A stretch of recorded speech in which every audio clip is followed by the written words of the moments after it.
All right, people, today we have the John Deere, the mower, back in here. Same one we put a light on earlier. Now we've got another issue that I'll have to show you.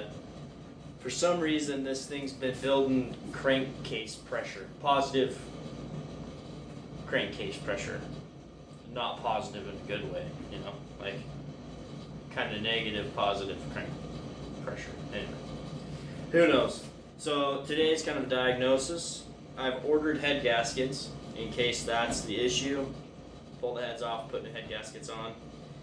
There could be a few other things that we'll get into and try to figure them out as we come along, and hoping that we don't have to tear this whole thing apart to get to it, but we might. We'll see. So hang out, we'll figure this problem out together. Alright, so I'll show you what I'm talking about. If I could bring your attention to this oil filler here, when I fire this thing up, it decides it likes to push oil out of the top of it.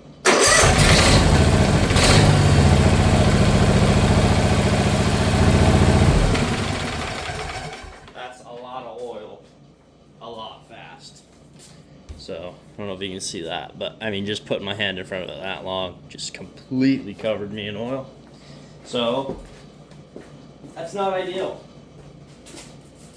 Not ideal for it to be running like that. So, first thing I'm going to do, pull this bagger off, pull the bags themselves off now that I've completely covered them in oil. Put this back in so we don't drop a bunch of gunk down in the motor. Yeah, and we will get to work.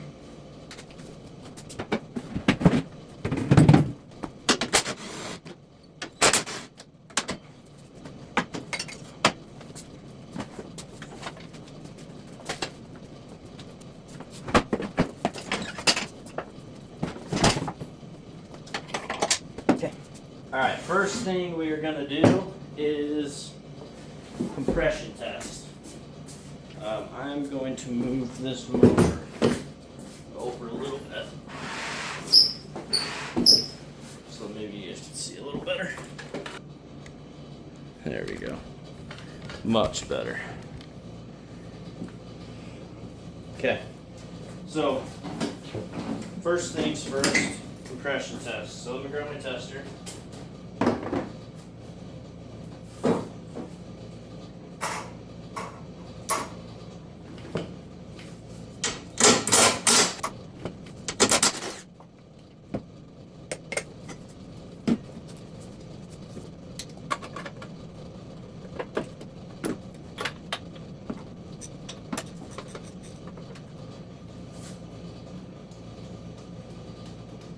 So for a compression test, what we do is you generally have all of the spark plugs out because you're only testing the one cylinders. Because if you have a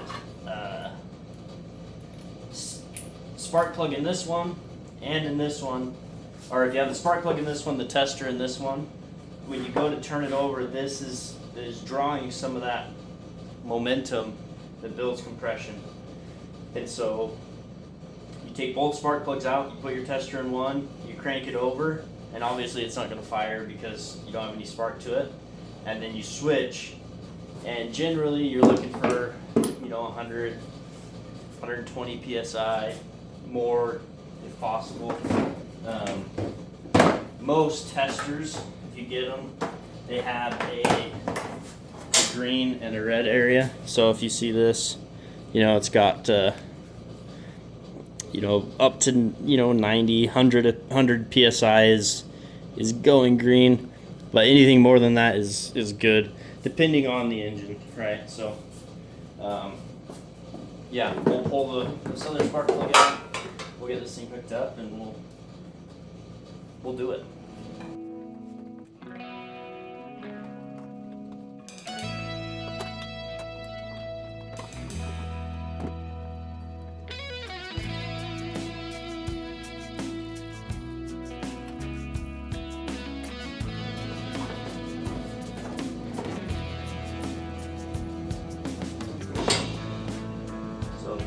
have. It's just a hose, basically. It's got the same fitting as like an air compressor. And then this threads into spark plug port. Then these hook up just like that. So super easy to use.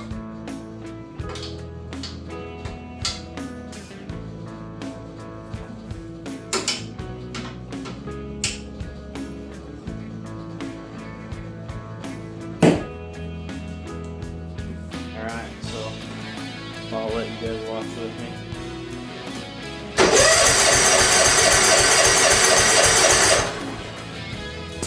So about 120, which is good. Probably not even the average.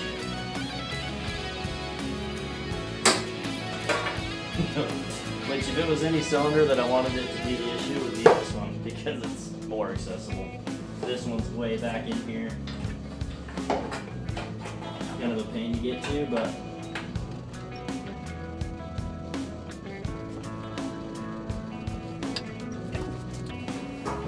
alright, now this one. Let's see what this one is here.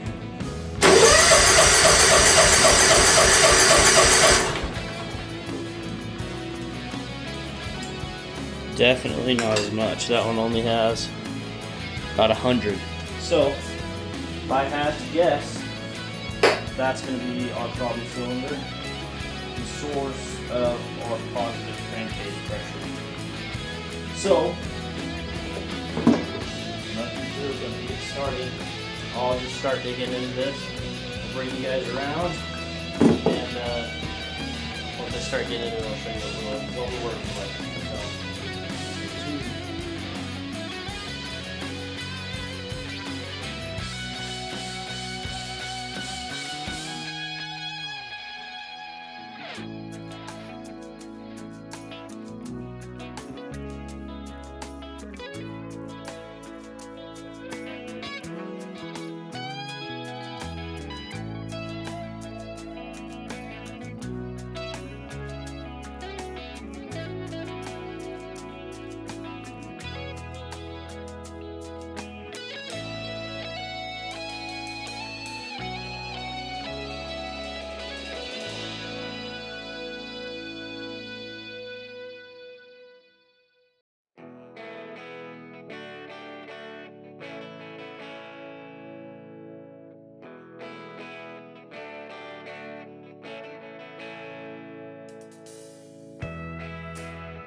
Alright, so a really good way that I have found to plug holes in the engine,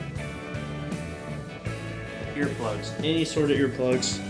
These ones, the ones you squish up and stuff in your ear, anything like that works great to plug holes in these things. So, little pro tip there, free of charge.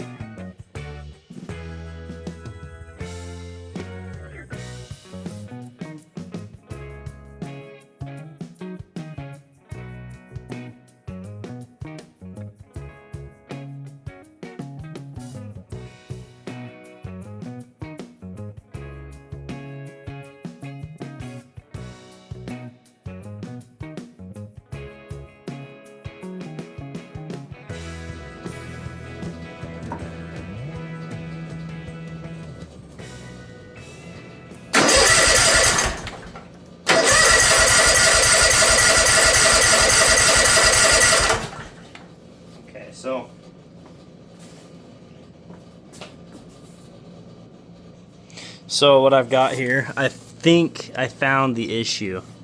So when I turn this flash on real quick, when I hit the key, I can feel pressure coming out of here.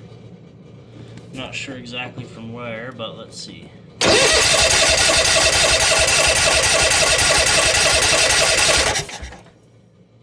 So I don't know. I don't know exactly what the issue is, but I'm going to do some more investigating. So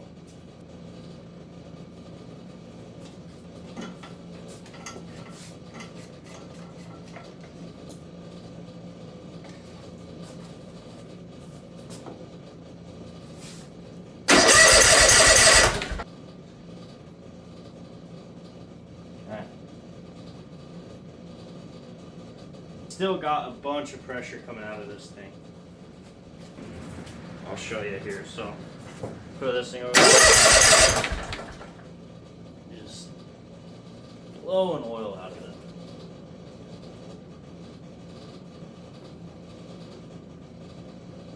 Okay, now I gotta decide if I want to just pull this motor out or if I want to try to take it apart on the mower. Alright, I'm gonna do a little research and see real quick what I can find out. Alright, so my research has told me it's either blow by, which is my original thought, or head gasket leak, which was also my original thought. Partially. Thought it could be either one. I'm hoping it's a head gasket. I don't know if it's gonna be, but we're gonna find out. So these motors are kind of a pain. So to get the head off, you gotta pull the bolts off. They're in the bottom of this thing, and they are not super easy to get to. So I gotta decide if I'm gonna pull the head off or pull the whole thing. Probably would be better if I pulled the whole thing, but I might not have all the tools to do it. So regardless, I'm gonna pull this off, take this out, pull this black chunk off, probably pull this. We'll see. Once I get this off, we'll see if I need to pull this. If I do, I will. But we're gonna get this thing pulled apart and really get down to business. So let's do it.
Okay, here is our valve cover. So,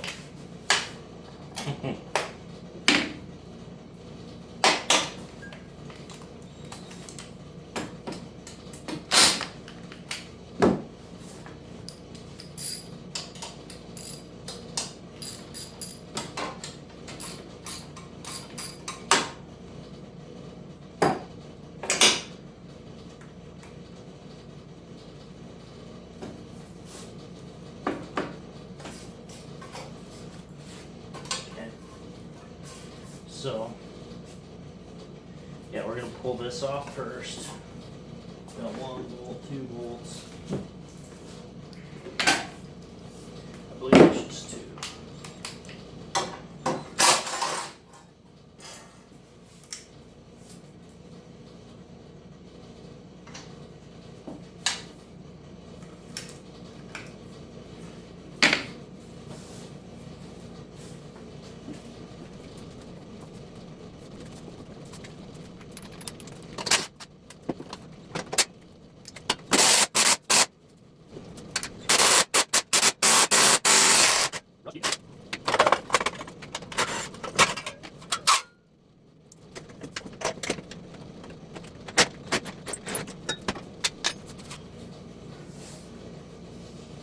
Okay, this one's way easier to get to than previous ones that I have done. So, let's get these.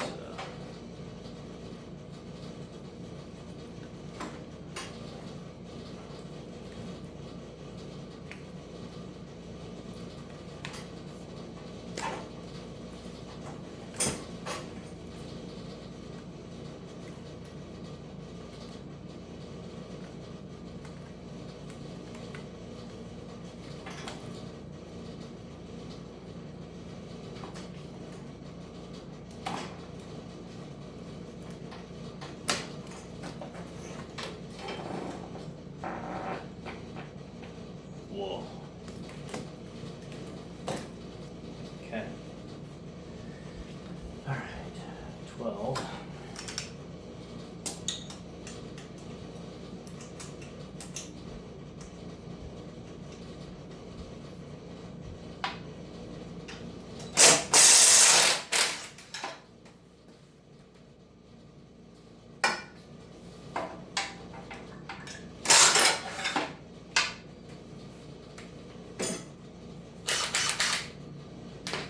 Oh man, this one's gonna be way easier than the last one I did.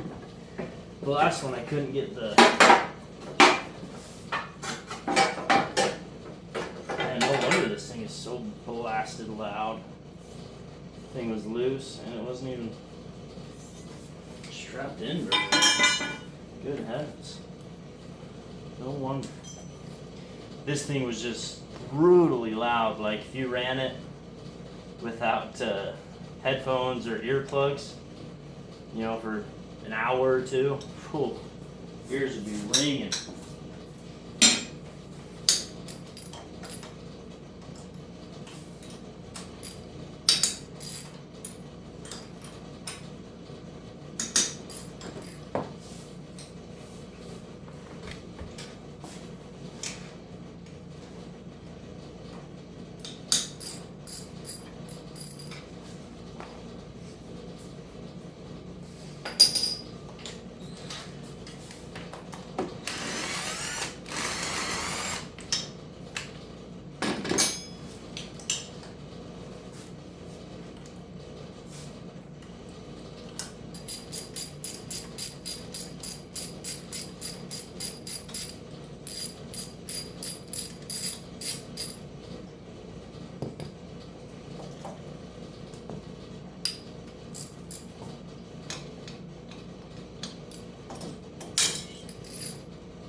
Another little tip, you can take a piece of cardboard like this and throw any bolts that you need, like these head bolts. They are specific to each individual hole, so I'm going to take them, and I could figure it out, but this is just so much easier. Take them and stab them in the pattern that they go on the engine, and then you have a pattern that tells you where to put them. So, all right, now we will. Yeah, see, definitely a head gasket. if you can see this. I don't know how well you can see it in this camera, but see the burn marks, how it's charred. So the gasket's pulled off. Those burn marks right there are charred, and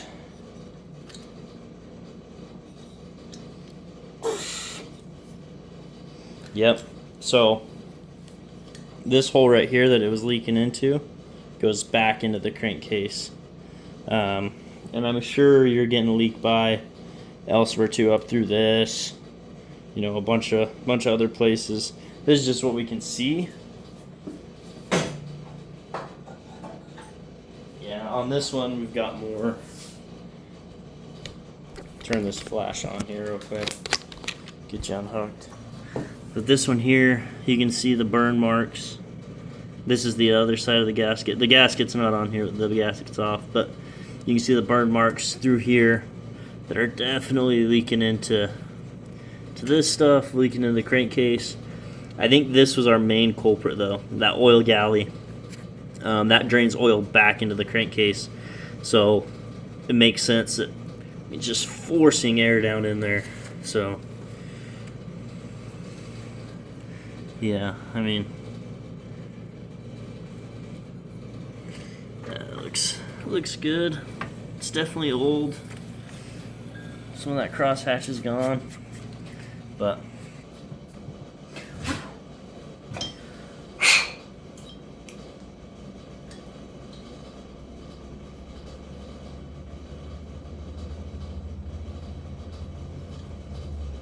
okay.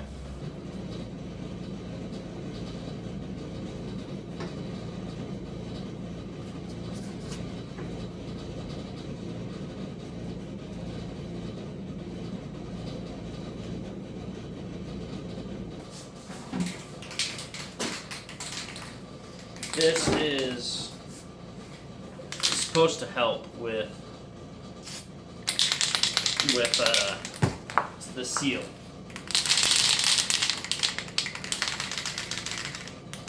Just sprays on the outside, just sprays on this thing.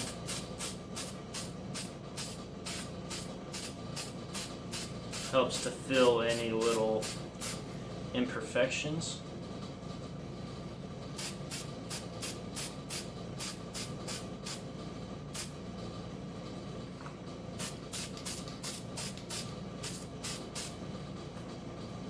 There we go. So that copper just kind of hangs on to it.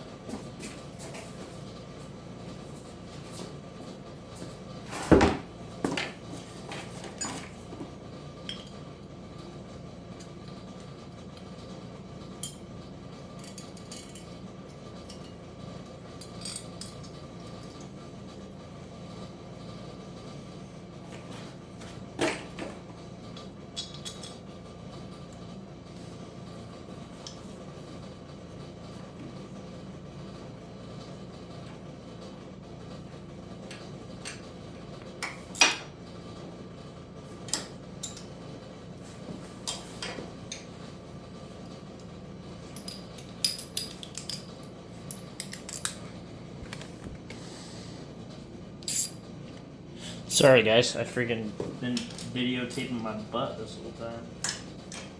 Well, I put the head gasket back on. So, we're getting this thing torqued back to spec. You know, the good old torque wrench. Kick, kick.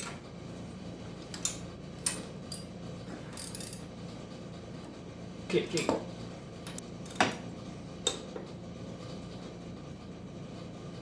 Calling that good.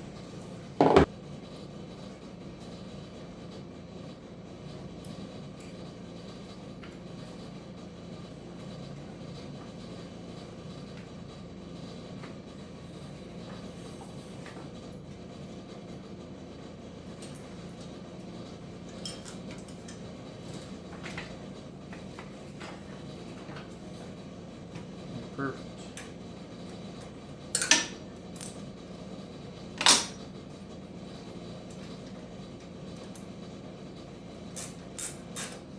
Okay. There we go. There's that. What to do is we're going to check the valve lash on these. It's fairly easy to do. You need an Allen wrench. This is a 14 millimeter and a set of feeler gauges. So the specs on this for the intake is between 4 to 6 thousandths, which is pretty small. If you can see, this one on the left is 4 thousandths. The one on the right is 6 thousandths, which is pretty minuscule. And then the specs for the exhaust is 6 to 8 thousandths, which is between those two. So you're dealing with pretty small numbers. It's important that you get it correct. So these were previously set where the engine was, and you check these when the valve is completely closed. So you see them moving here. When they come up, that's completely closed. So this valve right here is completely closed. What you do is you take your feeler gauge, this is the 4 thousandths, and see if it'll fit between this rocker arm and the valve, which it will not. So what we're going to do is we're going to loosen this up. What we're going to do is we're going to take this and loosen that up. We're going to loosen this just a little bit. So see that? It'll go in there, but it has some resistance, a little more than I would like it to have. So we're gonna loosen both of these a little bit. We're gonna tighten this down like that. That should give me a little bit more play. So that 4 thousandths will fit in there snug like that. And that's tight.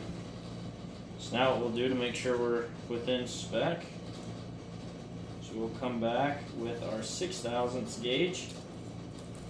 4 thousandths fits. Now we just got to make sure that 6 thousandths doesn't go through. Okay, that means we're within specifications. Now we're going to do the same thing on this bottom one. The only difference is this one is from 6 to 8. So we'll start with 6. Get your snug where we want it. Okay, then we'll take our 8 thousandths feeler gauge. Make sure it doesn't go. Just like that. Okay, now we know our lash is set.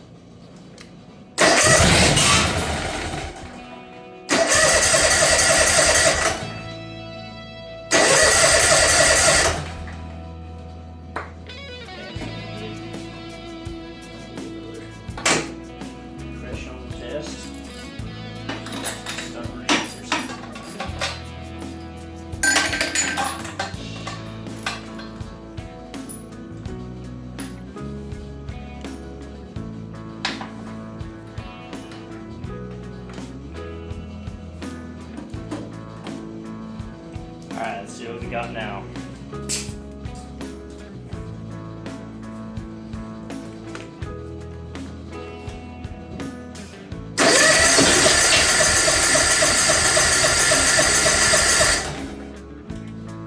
Alright, well, same damn thing.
we got to get fuel down through the pump and stuff. So.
Yesterday we had a heck of a time.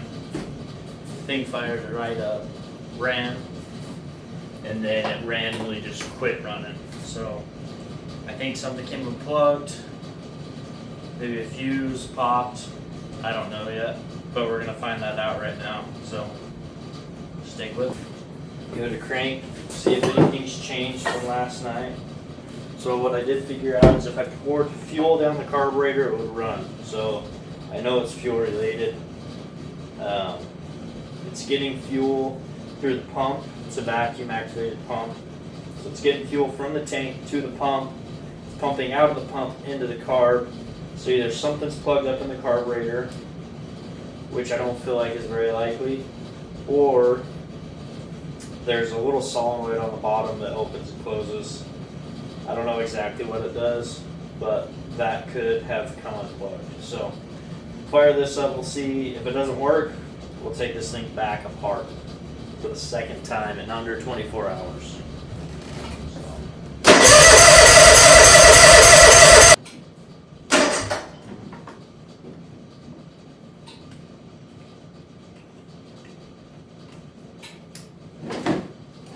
Okay, that's probably the issue.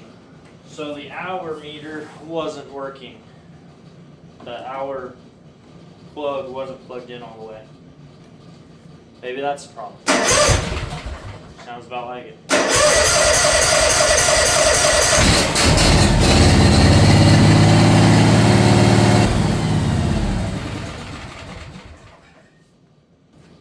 Sweet. So, we got this thing fixed. We had to go through, change the head gasket. It helped with the problem, but it didn't fix the problem. Then we put it back together. It ran for a few seconds last night, and then it quit running. I wasn't sure what the problem was. Thought it might have been carburetor related. There's a little electric bill on the bottom of it. Turns out that has nothing to do with whether it runs or not. Thought it was the ignition. We cleaned the ignition connectors, contacts didn't work. Turns out the hour meter, I could hear something clicking on and off. I don't know if you can hear it in the video or not. There was that hour meter every time it click in, unclick, click in, unclick. I looked at it, saw it wasn't on. So pulled it back apart, sure enough, that hour meter was just unplugged. And every time it would slide up a little further, it would turn on and then it'd quit running. So that's what it is. Got it figured out now. Thanks for watching. See you the next time.